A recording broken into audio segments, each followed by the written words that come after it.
देखिए ये आपका एक क्वेश्चन है जो क्लास 10th की आरडी शर्मा बुक का है। दिया गया है कि x बराबर के a sec theta cos phi, y बराबर गिवन है b sec theta sin phi, z बराबर हमें दिया गया है c tan थीटा और हमें क्या प्रूव करना है x स्क्वायर अपॉन में a स्क्वायर प्लस के y स्क्वायर अपॉन में b स्क्वायर माइनस के z स्क्वायर अपॉन में c स्क्वायर बराबर में 1।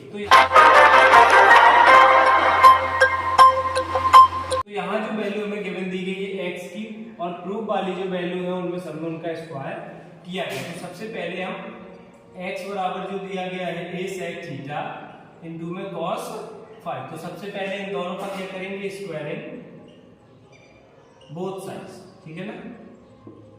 दोनों पक्षों का जब वर्ग कर देंगे तो x का वर्ग x स्क्वायर हो जाएगा और a का वर्ग a स्क्वायर sec थीटा का sec square theta cos phi का cos square phi.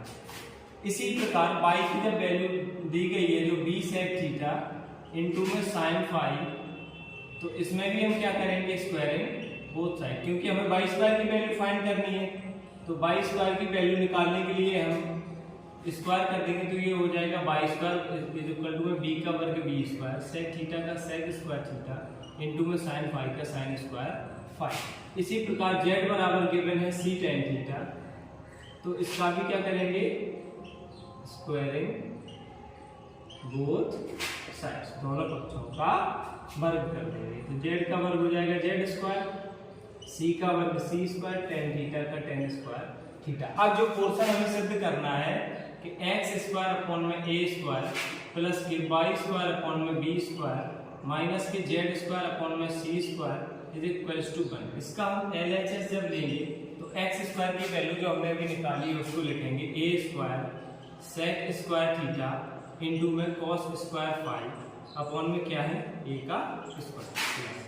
y square की वैल्यू जो दी गई है b square sec square theta into में sin स्क्वायर फाई अपॉन में क्या हो गया b square minus z square की वैल्यू हमने निकाली c square tan square theta upon में क्या निकला क्या दिया गया है c स्क्वायर। यहाँ a स्क्वायर से इस स्क्वायर को कट किया, इस b स्क्वायर से b स्क्वायर को, c स्क्वायर से c स्क्वायर। अब हमारे पास क्या बचा sec स्क्वायर थीटा इनटू में cos स्क्वायर फाई प्लस में sec स्क्वायर थीटा इनटू में sin square phi plus minus का क्या है tan स्क्वायर थीटा।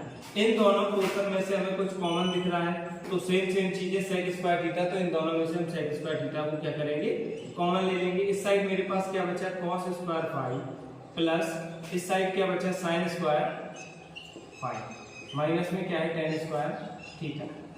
त्रिकोणमिति की जो तीन सर्वसमताएं होती है उसमें पहली सर्वसमता होती है sin स्क्वायर थीटा प्लस के cos square theta equal to में क्या होता है 1। उसी के आधार पर इस पर cos square phi plus sin square phi को हम क्या लिख देंगे sec स्क्वायर थीटा इनटू में इसकी वैल्यू क्या हो जाएगी 1 माइनस में क्या दिया गया tan स्क्वायर थीटा। सेकंड सर्वसमता जो होती है वो sec स्क्वायर थीटा माइनस के tan स्क्वायर थीटा बराबर में क्या होता है 1। अब हमारे पास क्या बचा, जब हम sec स्क्वायर थीटा को 1 से मल्टीप्लाई करेंगे तो बचेगा sec स्क्वायर थीटा माइनस में क्या है tan स्क्वायर थीटा। तो sec square theta minus tan square theta की जो वैल्यू होती है वो क्या होती है 1। तो यही हमें सिद्ध करना था। Left hand side right hand side के जो पोर्शन में गिवन है जब हमने LHS को प्रूव किया तो हमारे पास क्या निकल के आया 1। इसी प्रकार हो गया LHS बराबर RH।